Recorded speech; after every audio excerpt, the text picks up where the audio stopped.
върнах се доста назад в годините.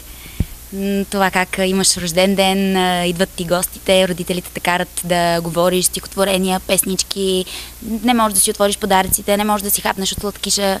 Всички тези неща са доста, бих казала, неприятни за едно малко дете. Но идва един змей, който всъщност се ражда в нейната фантазия и това е нейният начин да избяга. Сцената е богата на ефекти. Децата се радват, защото са включени в сюжета.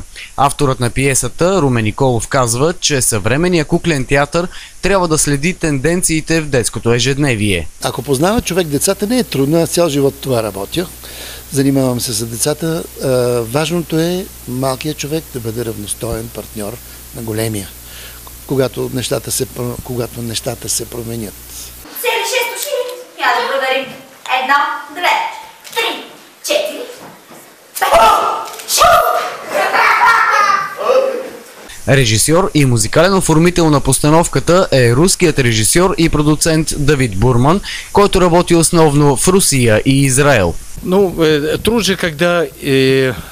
Трудното е, когато не знаеш какво актьорите правят. Импровизират. Но когато забележителният художник Дима Бобрович е създал такива образи, всичко е много леко и приятно. Но най-важното е никой да не забравя, че идва от детството си.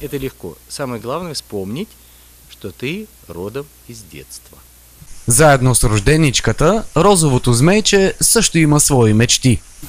Какъв искаш да станеш? Искам да стана Зиорин. От Сливенския куклен театър споделиха, че отдавна имат идея да поставят постановка на Румен Николов. Днес тя е факт, а най-голямата радост и висока оценка се вижда в очите на децата.